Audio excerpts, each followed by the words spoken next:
This is the Paul Gough audio experience, business lessons for physical therapists. My name is Paul Gough, former professional soccer physical therapist turned successful business owner and best-selling author from the UK. Each week, we answer your questions and bring you an inspiring story or person from the global physical therapy community.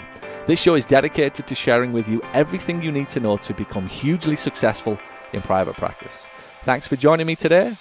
Now let the class begin.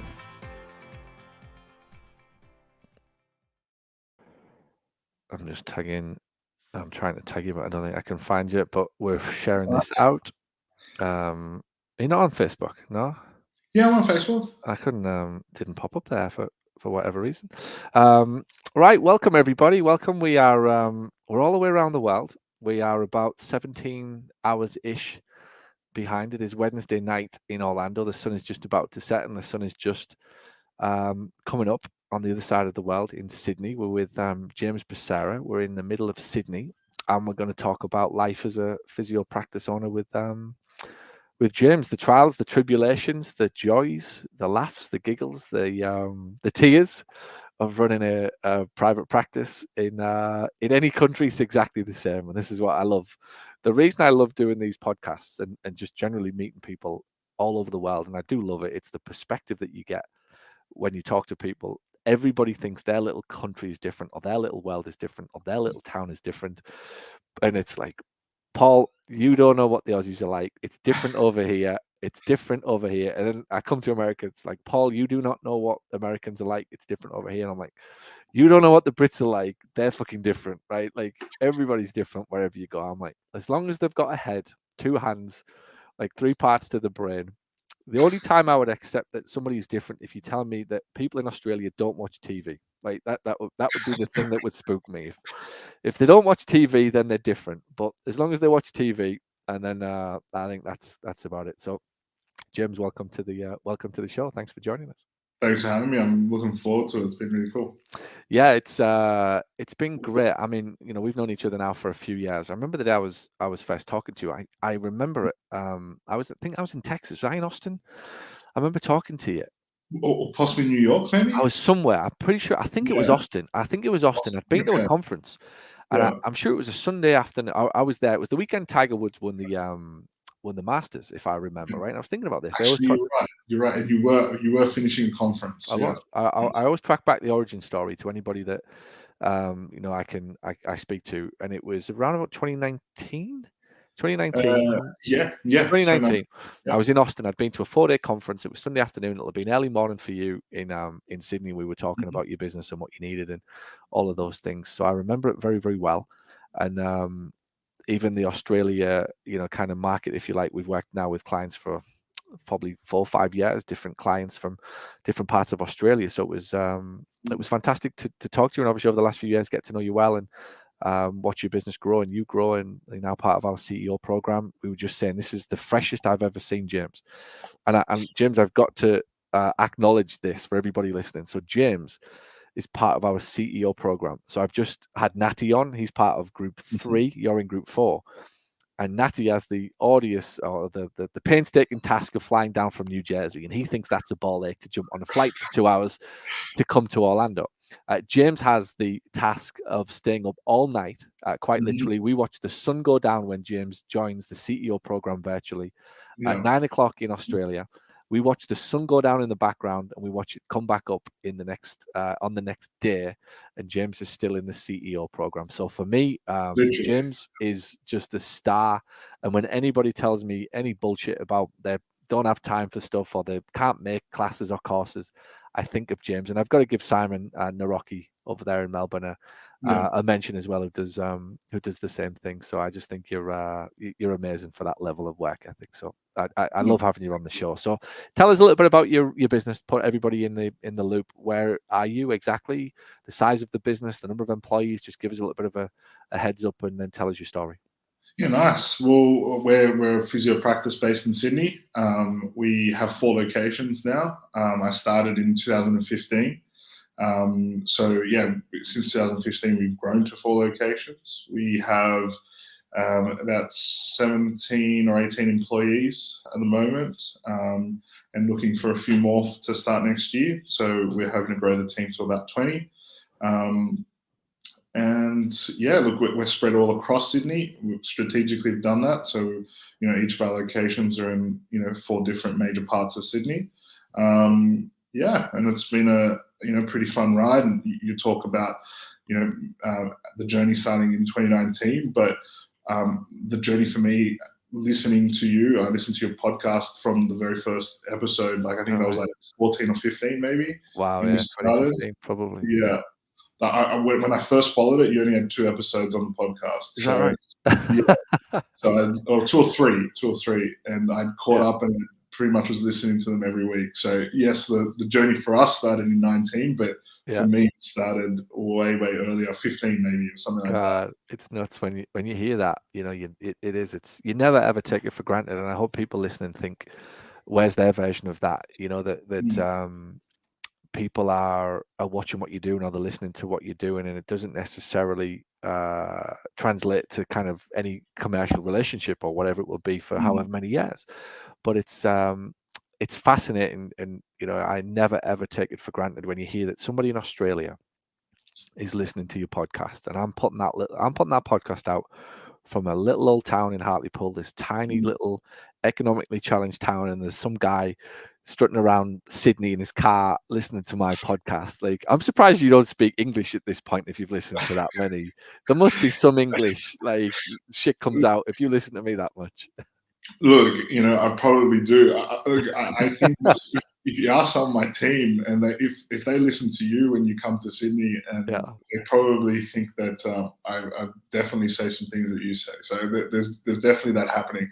But look, the English accent, I don't know if we want to copy that anyway. So it's fine.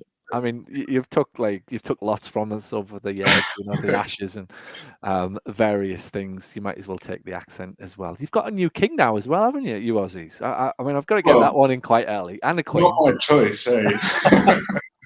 I cannot wait for the. It's the thing I love about the Aussies. The sense of humor is fantastic, and I always remember being in the Ashes game. For those, again, I'll have to be open. There's people all over the world. The Ashes is England against Australia, right? In cricket, it's for Americans, it's basically baseball, but kind of how the English and the Aussies hit the ball with the bat. It's huge. It's And like the World Series. It's the oh, biggest. it's the biggest. I mean, it's the second biggest sport in the world. Yeah, it's the second biggest sport in the world. And Australia versus England is that sort of ultimate Ashes test, whatever it will be, where it comes from. But I remember watching a game there, England against Australia, and I always remember the English singing. They were dressed up. One of the English fans, you know what the Brits are like when we come over, the Barmy Army. One of them was dressed as Prince Charles, and one of them was dressed as Camilla Parker Bowles.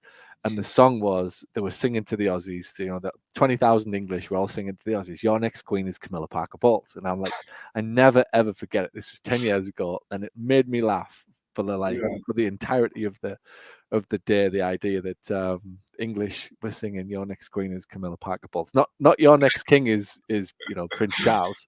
It's Yeah. Camilla Parker Bowles. So anyway, that's Look, my it's love. something we don't have a choice around, so it's fine. It's fine. My We'll take the slack for now. my love affair with Australia started there with the sense of humor and the cricket and all of that stuff. And the best day of my life, I don't know if I told you this, but the best day of my life in sport, it was when I told you about the day that the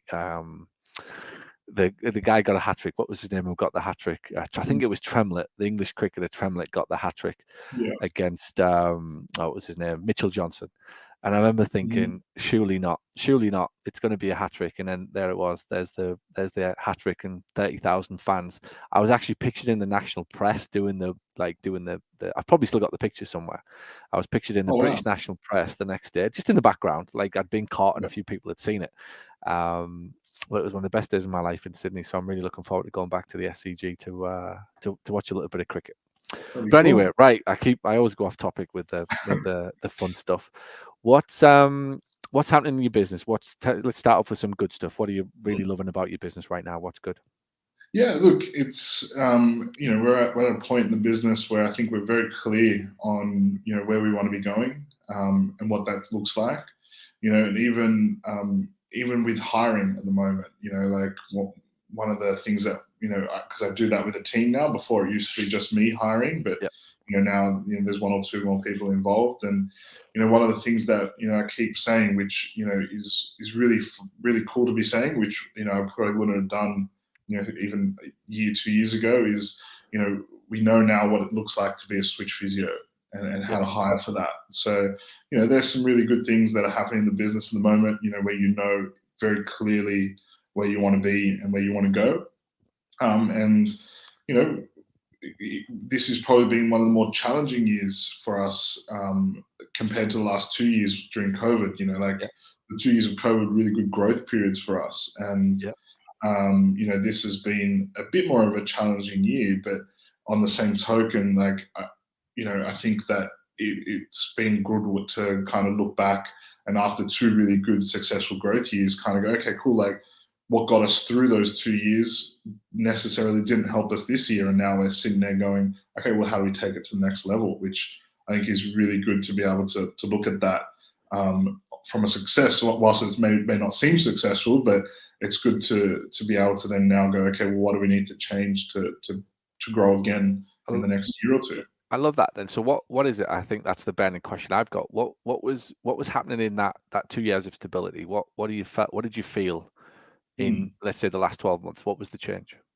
Well, I guess the change in the last 12 months, I think in the 2 years of growth, we were doing certain things where the team was able to sustain that, and I was in their wheelhouse. I guess, the biggest things that helped us, and we're talking during COVID, right? And, we had lockdowns that were pretty harsh and things like that. Again, for full context for everybody listening, I don't know if people understand how bad it was over there in Australia, and how recently you guys only really came out of COVID from a go and enjoy your life point of view not that long ago.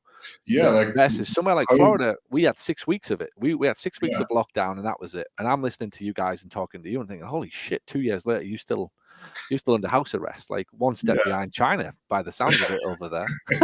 Look, Sydney, Melbourne was much worse than us. Sydney wasn't as bad, but look, we still had huge lockdowns, but we were allowed to continue trading, and people come and see us in person. So we had the ability, we had that ability to still trade as per normal. We didn't have to really push telehealth that much. We did a little bit of it, but for some clients that maybe weren't so comfortable coming into the clinic, but we had the ability to still treat in person. And I think at that time we had to really utilize the strengths of the team. And one of the biggest things we did then was actually probably come closer and stronger as a team, because one of the things we all realized was how grateful we were, first of all, to still have a job. A lot of people in our industry, especially if you worked in inner city locations and stuff like that, people were losing their businesses, and people were losing their jobs as physios. But some of the suburban physios were able to continue. I guess maybe the working from home kind of helped with that. But one of the things that I think grew the team was that we were able to come together stronger as a team and work as a team, and be able to be grateful for the fact that we can still help people and still grow the business. So those 2 years were massive in that respect. I think, we've discussed this recently in CEO, when you then have some stability and you start looking for growth, and we opened up our 4th clinic this year, the dynamics of the business change. And then when those dynamics of the business change, you have to, in hindsight, it'd be cool if you can change with those dynamics, but that hasn't happened as we would have wished this year. But we can now look back at it and go, okay, cool, what was happening this year with those dynamic shifts that we can then change. And it comes down to really changing the team, not changing the team like wholesalely, but changing a few things in the team in terms of the dynamics and how we can then grow a little bit more. I think as I reflect on COVID and just watching the trends, what you saw was, I think in the early phase, there's so much fear around, generally, obviously, from employees, right? So you got that first, I just want to do a really good job. I want to stay in my job. I want to keep my job, and I want to stay in this job. And then as time went on, and obviously everyone got released, it was like, oh, actually, this is a whole new world now. literally is a whole new world. And then, as we saw, every town, every state, every country has experienced this mass resignation, or whatever they're calling it, where people are literally job hopping. I've had friends, in 2.5 years, I could say I've had, my family included, have had 2, 3, 4 jobs. That wouldn't be unnormal to hear somebody that in that period of time, in the last year, 18 months, has had multiple jobs. That was unheard of years ago. So there's been a societal shift, and I think people are generally a little bit more, I've got a scratch, I need an itch. There's just something not right. Like I've got to find something, and I think you get that, and that's probably what you experienced a little bit of. That, as you bounce back, if you like. Well, let me ask you this. You mentioned now we know what a good, what type of physio we want. What does a good physio look like for you? What are you looking for as you recruit? Yeah, that's a good question. And I think what we got really clear on was, in the past when we were hiring, I would always go, okay, what does the right fit look like for Switch, personality-wise? Yeah. And we hired hugely on personality. We never really hired on skill because, we are a service-based industry, and the biggest thing in our industry, I think, is being able to communicate and connect with clients. I can teach someone how to be a physio. I can't teach someone to have a bit of personality. So that was what we really looked for at the start, and that's still at the core of what we're looking for. But then, what we then kind of realized is that, what was unique to us as a business was the way in which, our systems and processes ran. Yeah. And that was the next layer of knowing exactly what a Switch physio looked like. Was, when we're looking for someone, we're looking for someone who is not just great personality-wise and be a good fit in the team, but also someone that's diligent at some of those systems and processes that we would put in place.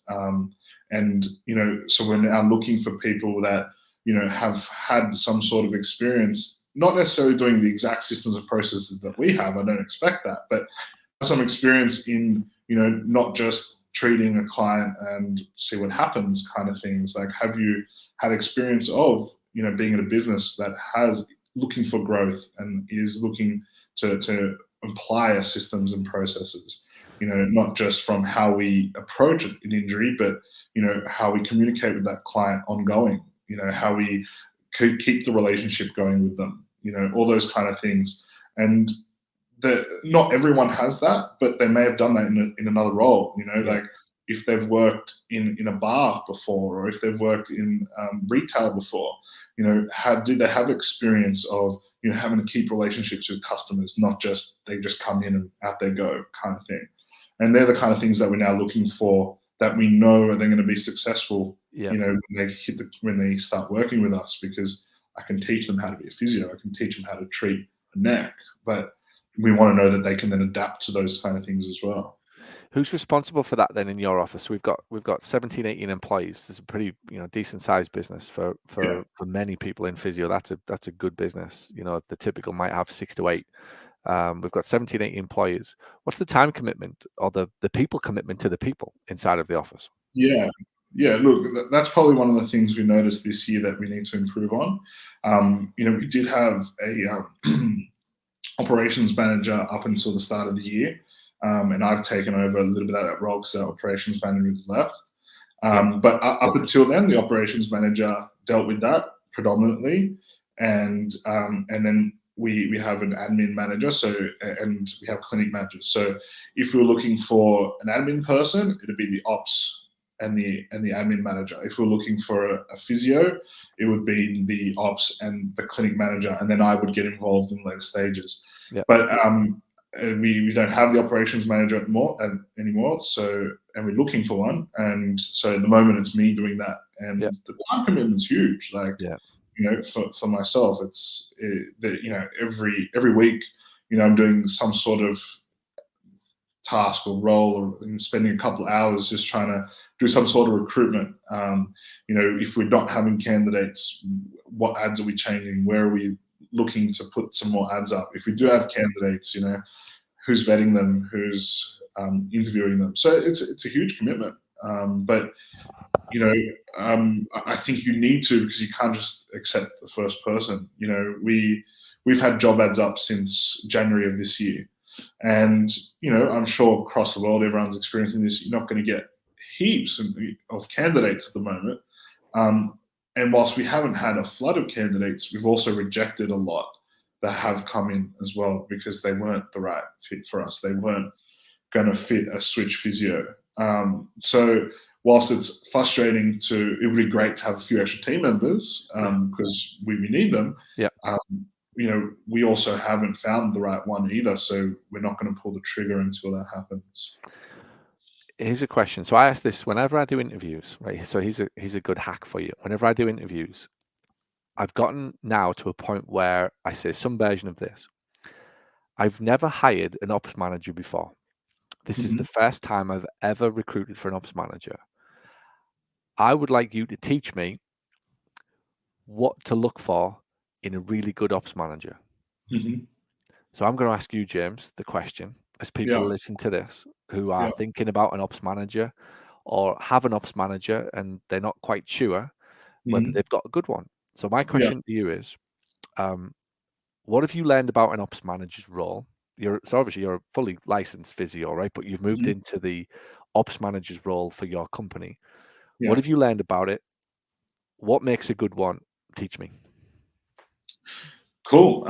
What makes a good ops manager role? I think ops manager. I think first of all, when I'm going to have a two-part answer to that because when I wasn't the ops manager and I had someone working in that role, I think the first thing is you need someone that you can have deep conversations with around the business because they're the ones that need to have their eyes open across the business. And when you've got the ideas that you want to try or a process that you want to tweak or something like that, they're the ones that should be across that process. They don't have to be a physio. They don't have to know how to treat someone, but they need to be across the processes in your business because when you want to tweak it to make it better, you need that person who's then going to be able to deliver that for you as well.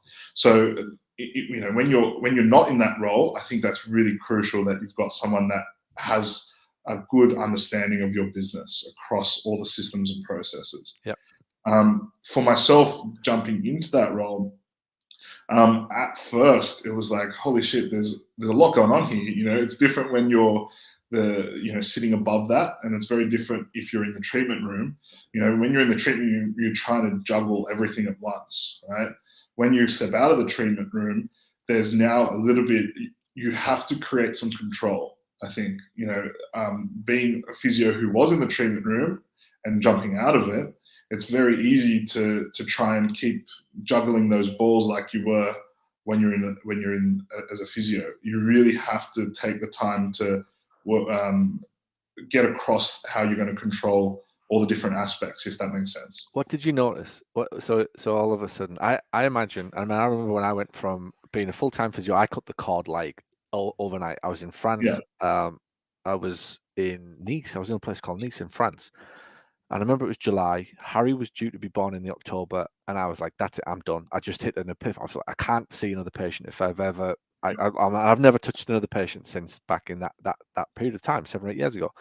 And I remember coming into the clinic, and all of a sudden, about 2 weeks later, it was as if I was like, I was hearing things I'd never heard, and I was seeing things I'd never. They were always going on around me, right? They were always answering the phone this way, or they were always like doing some dumb shit over there in the corner. I was like, why are you doing that? And they're like, well, I've always been doing that. I'm like, have you? Who let you do that? And they're like, you did. It's like, yeah, I was just too fucking busy doing all this other stuff, right? So what have you seen? Yeah, what literally do you that. Notice? Literally that. And it's interesting because one of the biggest things that I did stepping out, into the ops manager role was I took care of all I now do all the management meetings. My ops manager did that, so now I do all that management meetings. So meetings with the clinic managers, meetings with all the different admin manager, all that kind of thing. But then after a couple of months, I realized that we needed that next level of accountability. So our managers would do the progress calls usually.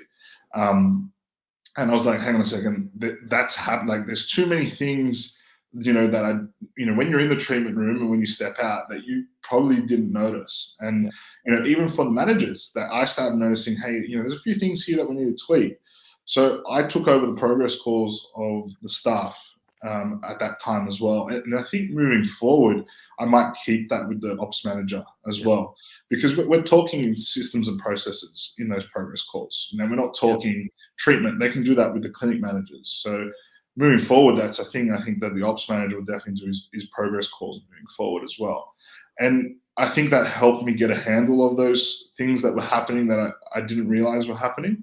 But yeah, exactly the same thing. You step out and they are doing things that you thought that wouldn't happen, or you're like, hang on a second, we don't do it that way. And not in my clinic. Yeah. But that does happen.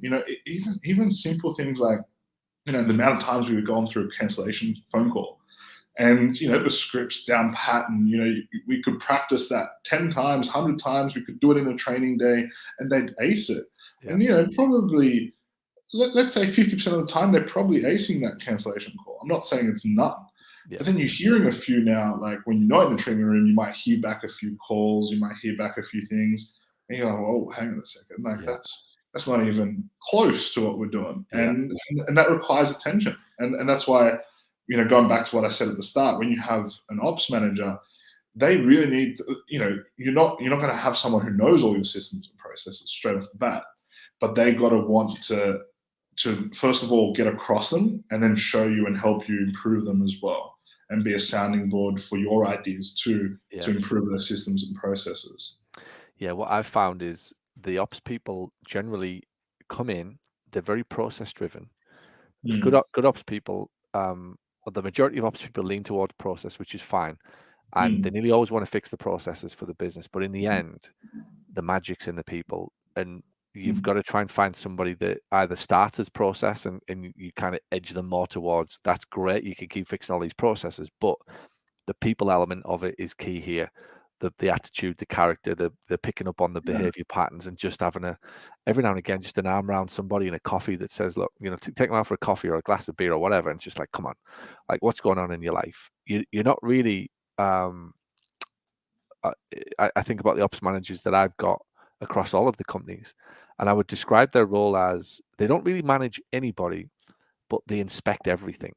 They're like, they're just busy, but like, they're just busy, right? And it's like, they can easily piss people off. And a good ops manager probably pisses everybody off, because they find everything that's wrong. They find everything that's going wrong. They find everything that's going to go wrong. And like, they never talk to you unless something's going wrong. And I've had to realize that when the phone rings, let's say if it's Sophie, right, the one I speak to the most in this business, if it's Sophie, it's like, it's not going to be good, right? There's just never anything good that girl's going to ring me with. So I have to condition myself to go, like, the bad news is what I need to hear, right? Rather than, I'm fucking sick of Sophie. All she ever does is tell me everything that's going wrong, right? Because that's kind of her job, to tell me that, like, these 3 employees aren't doing this payment thing right, or they aren't doing this, I don't know, update this spreadsheet right, or this ticket sale right, or whatever it'll be. That's her job. And you realize that the ops manager's job is to find the inefficiencies and hopefully find them before they become a tumor. Like, she's found them after 2 weeks rather than 2 years. And that's the reality of a good ops person's job, is you're just inspecting everybody else's. Yeah, and I think that's why, like, as you mentioned, that being on top of and understanding how things are going with the people, it's why I think moving forward, like I mentioned, like even just the progress calls, just checking in with the team. We do it fortnightly, and that's been the biggest, I think, game changer for me.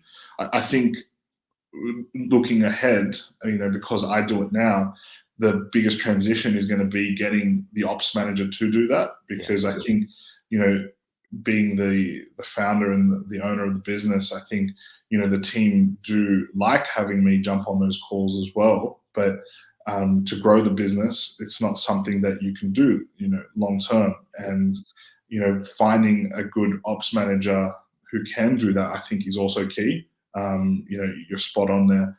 And I think, like you mentioned, that's their job, to be across all those little things that, go wrong, and payment gets done wrong, or, trackers, they're the bane of everyone's existence, spreadsheets and trackers. Yeah. Yeah. and having someone on top of that.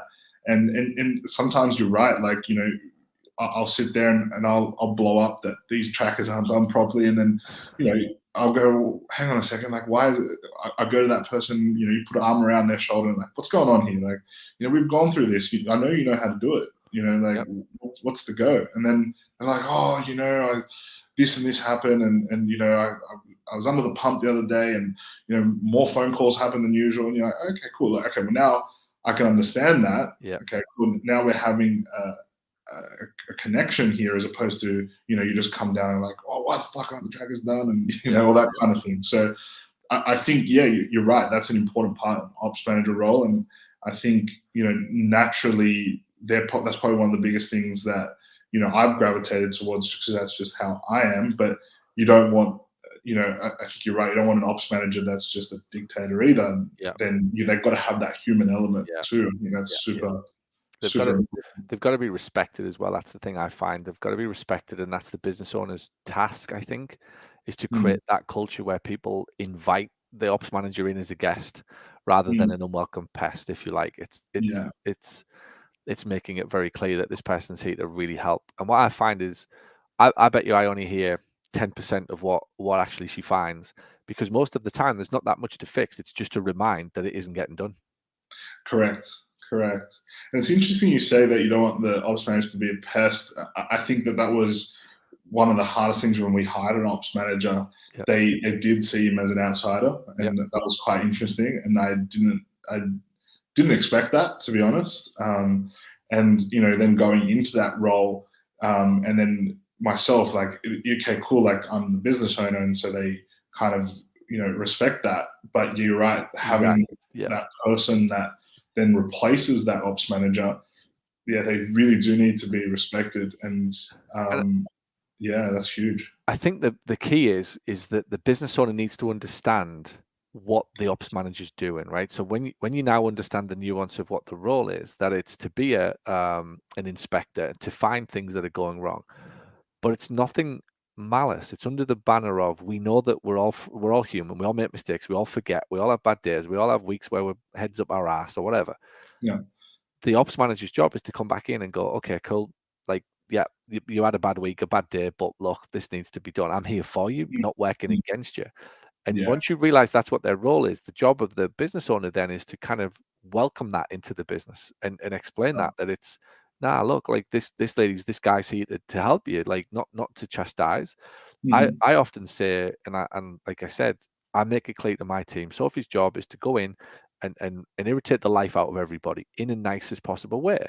And she does, right? So she loves it. But I always say, 9 out of 10 times she won't even bring it to me what she's found. So she's not she's not grassing on people. She's not like being a sneak and going, oh, I found this and let's tell Paul. I don't fucking want to know half the time. It'll piss me off. That's the whole reason she's there, to stop me going to the moon, because I probably would when I find out that they haven't done the fucking spreadsheets for the 16th time I've been asked, right? Yeah. I'm not the guy with that level of compassion. Like, I haven't got it. It's like 0 to 60 in 3 seconds. And I've realized that if I stay away from all of that shit, same with customers, I've got no patience. Yeah. Just keep me away from anything to do with complaints from customers and anything to do with staff being inefficient after I've told them 16 times. Like, this business will probably be all right. Like, so just put Paul in a corner and leave him, and it runs really well. But that means then you've got to find people like Sophie and instruct them on how to do their jobs and what they're doing for you, and then bring them in. And then that's where it goes all the way back to hiring. You've got to find people who like that level of, I get it. I haven't got an ego. I'm not insecure. I'm a good character. I know what you're doing here. I get it. Thanks for helping me. I want to be successful in my role. It isn't about me being right all the time, or defending my corner, or going home from work thinking I've had a perfect day. It's actually about being part of a unit, part of a team, that somebody's just trying to say, like, that ball's been dropped. Let's just get it back. I'm not interested in why. Let's just get it back up. Unless it keeps happening, then I'm interested in why. Yeah, absolutely. And I think even you touched on in there, like when you're trying to, it's very easy to go to 0 to 60 very quickly. And, that's usually how it happens. But one of the things that I found out, and you guys, you've done this a lot as well, is like just the way you phrase the questions, right? It's like, so, when you go in there, it's very easy to go 0 to 60, but I've had to learn, okay, cool, like what's good, but where do you need help as well? Like, so instead of, like coming out and you're like this, like, and you inevitably we get there, right? Like, so if you say what's good, like, of course they're going to highlight what's really, really good, and, the things that patch over the things that they're fucking up, right? So, and that's cool. Like, we want to get that out there. But then my next question always is like, cool, but where do you need the help? Like, that's good. That's good that you're doing that. But what's really going on underneath? And yeah, cool. They might like give you that answer at the start. They might like try and divert it. But I just go, yeah, but I know you can do that. So where do you really need the help? And then like everything just opens up. And as opposed to going, hey, you fucked up this spreadsheet. Like, how are we going to fix that? It's like, it's a complete, and I had to learn that a lot, doing an ops manager role. But yeah, that changing questioning opens up a whole different dynamic. What changed for me was when I understood the concept of management. I remember saying this to Tiffany in my agency team, when she was getting a bit frustrated over one or two employees who kept missing things, didn't do what she told them 2 or 3 times. And I said, you do realize you're employed because of their incompetence.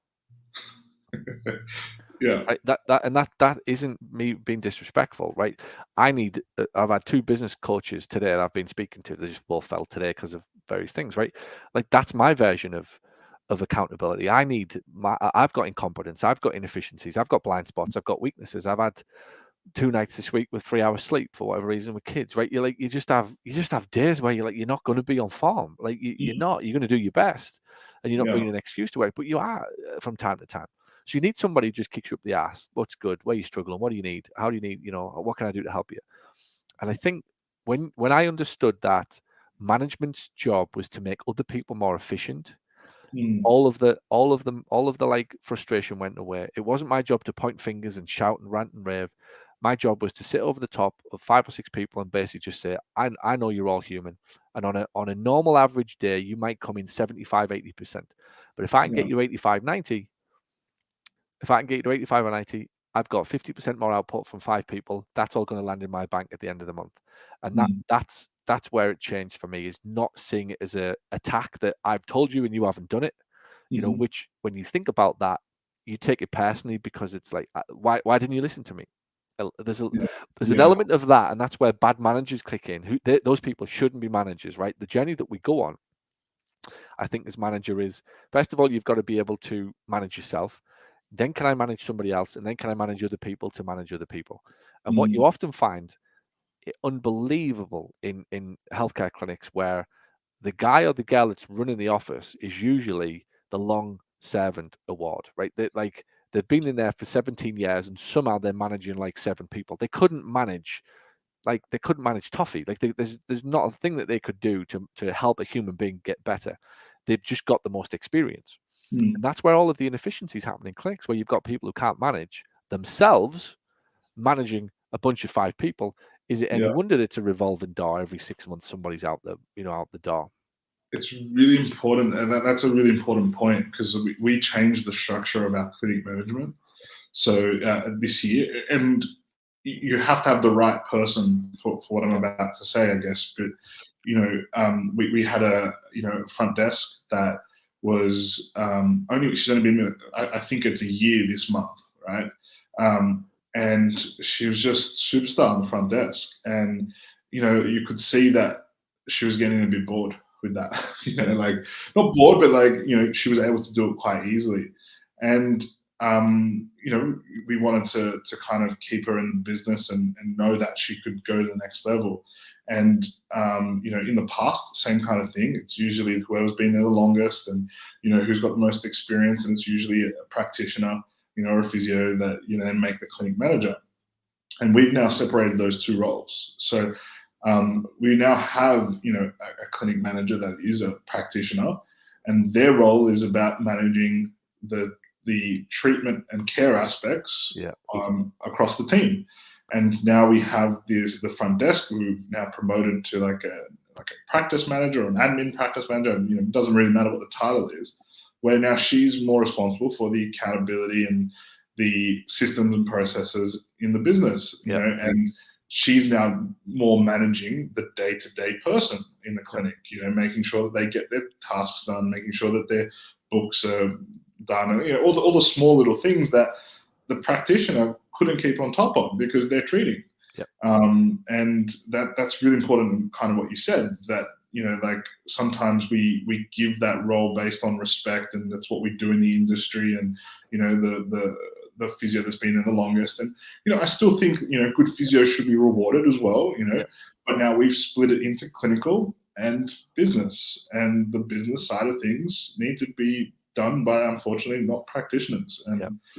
you know, that did kind of create a little bit of friction at the start, but when we explained it and when we went through it and when we demonstrated the roles, it was like, yeah, well, actually, I can't do all those things that are on Yeah.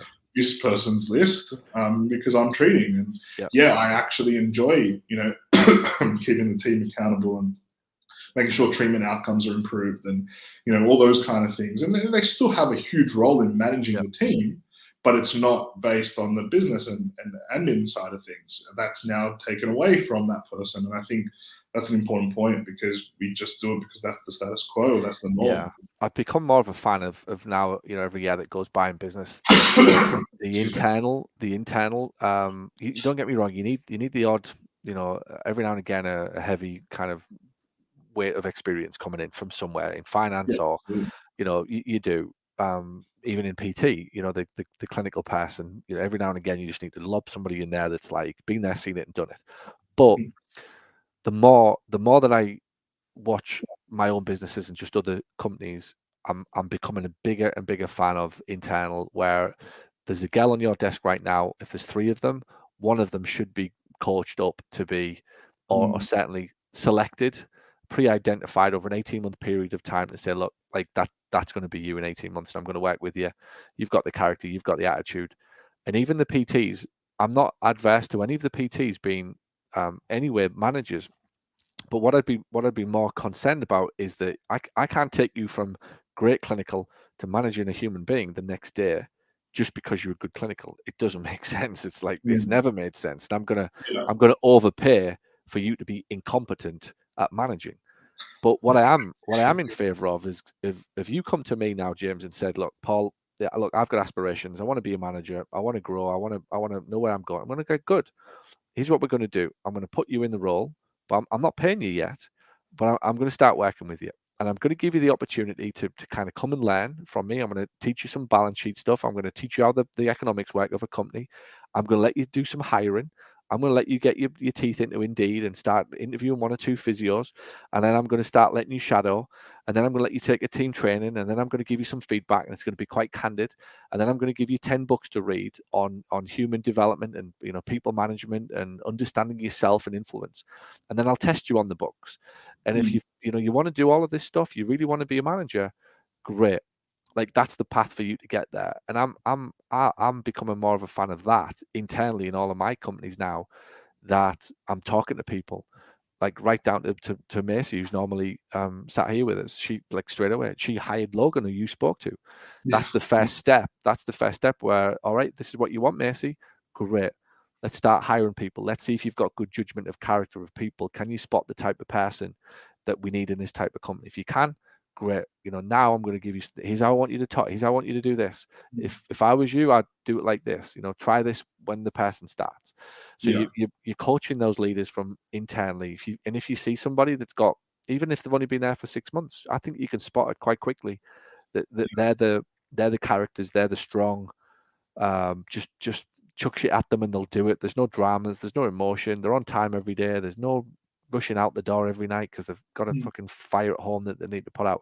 It just becomes very quick. Again, if you're watching it, and that's always the problem. I think the business owners are so busy they can't see this, and this is what's cost them a lot of money. Absolutely, and I think you're right. Like, you can definitely spot someone, you know, quite quickly that, you know, can progress, and that was the case with this girl. And, you know, then you're also going to have people that come to you and say, I want the next step. Yep. And I think you've got to really approach them differently. Like, you know, one of the things when we could see that she was going to be, you know, really good and progress, we maybe didn't have that career pathway yet. Yeah. And that was on me to then look at that and try and create that, because cool, we have operations manager and we've got an admin manager as well, but she wasn't ready to leave the clinic and maybe step into a more management role, but she was ready to take more responsibility of that clinic. And obviously having multi clinics, we could sense that there was a difference there, right? And if we didn't then create that role, or we didn't create a future pathway for her, she'd probably want to leave, or she'd get bored, or she would ask for shitloads of money and just to keep her and things like that. So I think it's important that you then got to have a look at the career progression. It's easy to look at the career progression for a practitioner, right? And we can say, put them as a clinic manager, and put them as maybe whatever a senior physio clinic manager, whatever that looks like, because that's naturally what happens in our profession. But some of them aren't ready for that, and some of them are. But you should be creating those career pathways for, I think, all levels of the business, because if you've got someone who's really good and competent at their job, and you can show them what the next step looks like, and if they then can do that next step, then hiring from within is easy too. Yeah, love it. All right, last question, and it would be this one. You've been around for obviously a few years. What's the best thing you've learned, like, since you've been around the CEO program and just generally listening to anything that I've put out? What's been the biggest? I'm always curious to know what's been the biggest thing that's helped you. Biggest thing that's helped me, preparing for that's hard, right? Preparing for that question's hard, and I think the first thing is you need to have, if you want to be successful in business, you need business coaches. I think that's key. What I've also noticed is that different coaches bring a different element to what you need, or what you can learn from a business. So at the time, I think when I first started listening to you, I had a different business coach, and what I learned from him at that time was really good in my business. And then it got stale, and I wasn't progressing. And then everything that you were talking about in terms of marketing, in terms of people, in terms of business structure, finances, all that kind of thing, kind of really took me into, okay, well, I need to go in that direction, and listen and learn that kind of stuff. So I think the biggest thing in a business, especially that I've seen in physio businesses, is that a good practitioner doesn't make a good business owner. And we don't learn business at uni. I didn't do business at school. So if I do want to learn how to have a good business and a successful business, you need to invest that time and learn. And I've seen guys that haven't done that, and they might have a good business, but they're still stuck in what they were doing 5-10 years ago. I've seen guys that jump from business coach to business coach, and they get what they need, and they grow. So I think the biggest lesson is investing in yourself. If that's what you want, if you want to have a successful business, everyone's got their own different goals and aspirations, but if you want to have a successful business, you've got to invest in yourself. And I think one of the biggest things that I've learned from you and the mastermind and stuff like that is people. I think investing in people is huge. We talked a little bit about systems and processes earlier, but they're what make the business tick, but the people drive the business. 100%. And without that, you can't grow. And when we're talking about growth in the last 2 years, that was all around people, and having the right drive and the right people, and looking at what we want to do next year to grow again, is putting the right people in the right positions again to be able to grow. If we don't have the right people in the right positions, then we're not going to grow. We're going to stay stagnant again. And that was one of the things we highlighted that we want to improve next year. So I love it. That's the biggest things. That's the first point of why, even if you are successful as a business owner without business coaching, you think, why would you do it in spite of that? Like, it must be hard, it must be painful. Like, even if you're making money, it must be painfully difficult, fearful, loneliness. the frustration you must live with of, whether or not you're making the right decisions. You can have a reasonable income, but again, it's got to be about progress and the journey, and if you're enjoying it and other people you meet along the way and all that type of stuff that it's for. And I think the thing about people, I made a conscious decision. You said you listened to the podcast, back in the day. At the beginning, it was very much marketing. And you've obviously watched the whole thing, the 5 or 6 years transition, where I'm now talking about people and management, and this whole discussion's been about people and management and leadership. Yeah. And that, that partly came because the podcast tracks whatever comes out in the podcast is kind of what I'm probably going through, right? It's like that's the way it is. It's like I don't just come on and think, oh, I'll make this shit up. It's like that's probably what's in my head or what's going on in my life at that time. So you've been able to track the evolution of marketing to finance to people, and it's like it's now structure and it's people. And the reason that I went that route with what I do and teach, because I love it and I'm entrenched in it with 40 plus staff in all my companies. But B, I think it's so difficult for anybody to find somebody that likes people. And I'm a business coach that take this the right way. Most business coaches don't have staff, right? They don't have staff. They hate staff. They don't want staff. They just kind of do their own thing, and that's cool. Whereas I'm building a team around me, and my business gets bigger because I have good people. So I love people and I embrace people and want them to be successful, and I want to help them and coach them. And I watch physio business owners who don't have that mindset, and they just think it's like the harder they work, the more money they're going to make. And it is to a point. And then you're like, actually, you're going to need 5 or 6 people around you. Like, you're going to have to crack this nut, dude. Like, it doesn't matter who you are. You're going to have to crack the people nut. So I purposely tried to shine a spotlight on people. The reason that the second book came out, it was how do we get comfortable as business owners? If we want to be business owners, separate from being a good clinician, then I've got to crack the people code, and that's kind of the path I went down. Absolutely, and it's interesting you say about the progression, from marketing, finance, people, but I think that's a natural progression of a business as well. Yeah. And one of the things that, like, I will say, not to give you any props, but like in Australia, like a lot of business coaches don't want to talk about finances and even people to some extent, and they get stuck in the marketing thing, right? Yeah. And one of the things that, as your evolution happened, and probably why I became a client as well, was because you were going beyond just the marketing. It's like, okay, if you want to build a successful business, cool, marketing is important and we need it. And you need to have that down pat, and it has to be solid as well. But like, cool, once you've got the clients, like, what are you going to do with them? Yeah. And once you've got, what to do with them, how do you then invest in your business? And then when you invest in your business, where do you invest it? Yeah. Like, you've got to invest that in people.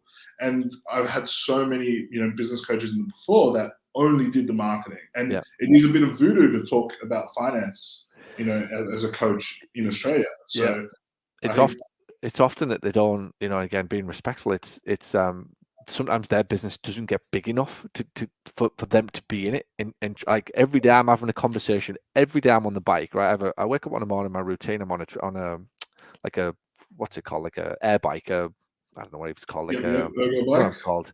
There's a name for it. I can't think of it. Like an air bike, you know what I mean? And I'm on that every morning, right? And the first person I ring is Luke, who's in charge of recruitment. What's going on? Who have you got? Who did you speak to yesterday? How many candidates? What do they want? Great. What type of person? Great. And then we're both sat there going, this person might be next. Like, there could be an exit here. Great. Have you got a job ad up? Every day, 20 minutes, I speak to Luke about what's happening in the people department. Then it's like, how they're getting on, how's that new starter doing, how's the cultural indoctrination going, how's this? It's no coincidence that at 7:30 a.m. every morning I speak to the recruitment guy, right? Like, that's the most important person. Once you pass a certain size in your business, or to get a certain size in your business, I should say, it really becomes about your people and having your finger on the pulse. Even though I don't even, honestly, I shouldn't say this. I almost feel ashamed of it. There's some people in the team, I'm like, it takes me 5 seconds to think, that's that one that he employed the other week, right? And I'm like, yeah, great. Obviously I know them, right? And I say hello and what have you, but I don't have that much to do with them, right? But I know Luke does. Yeah. So I know them indirectly, right? Now, of course, I'll sit and say, how's the weekend or whatever, but I don't really know that much about what they're doing. Luke fills me in on what they're doing. So like that people thing has been pushed down now across different managers for that to come back to me. But I stand by it. It's very difficult to, I think if you crack the people code, it's liberating. If you don't crack the people code, you can do all right in business. But if you're trying to do well in business and you haven't cracked the people code, meaning you've got 15 people, but you haven't got a clue what they're all doing and you just resent them, it must be hell. It must be hell. Yeah, absolutely. And that can happen. Yeah. For the majority. So, but anyway, fantastic. It's been great talking to you. I'm looking forward to coming down to Sydney. Looking forward to When having are we you. coming? January the 7th, but we're getting in a little earlier. As I said, we're going to be in Sydney. So if you are listening to this in Australia or New Zealand, we've just had a client booked for the Finance Skills Day who's flying up from New Zealand. I think he was originally from Sydney and he's just taken the opportunity to go and see some family. So yeah, we're bringing everybody together. We'd love to see you. It is at James's recommendation that we're going to be in Balmain. So if it is a shithole and it isn't going to, if it's not nice, it's James's fault. No, Hey, listen, you asked me where are all the pubs? you're not supposed to say that in case Natalie's listening, right? Yeah. I said I just wanted a bit of nightlife. You took that the wrong way. It sounds like we're going to be in the heart of the bloody Look, the there's a main pub on part of the every corner city. in Balmain, so There's you'll a love pub it. on every corner. Well, I'll tell Natalie that I'm in the outback. I'm gonna do like a bush tucker trial. Do you ever see the I'm a Celebrity Get Me Out of Here? Have you seen it? The Australian version Well, or the the English version? one's happening right now. Okay, no, I haven't seen that one. It's No. happening right now, just outside of Brisbane. We Okay. watch it. I watch a lot of British TV, even in Orlando, but it's happening right now in Brisbane. So when we're Yeah. watching it with Natalie on a night, that's what I keep saying. Look, like, don't be thinking I'm going to like some swanky hotel in the middle of Sydney. Like, this is real Australia. Like, I've got bugs and creepy crawlies and all sorts of shit to deal with when I get down there to Australia. It's funny So because I jumped on a call with Simon and he asked. He said, "Oh, look, I know that you know that spiders aren't that bad, but he's trying to like freak everyone out." yeah, I'm like, no. Like in summer, there's spiders. Like you're yeah, going to see some spiders, and I don't know if that freaked him out. So yeah, yeah, he is. He's. I think one of the guys who's coming, the video guy. So we're recording the whole thing. So we're gonna have some fun on the camera, and I think he's probably done a bit of research and he'll have found out that there's like snakes and spiders and also, you know what the news will be like. It scares the crap out of you. So yeah. he's panicking a bit now. So they'll have like fake spiders in his bedroom and all sorts of shit. So that'll be what he's getting at. So we'll Well, look, yeah.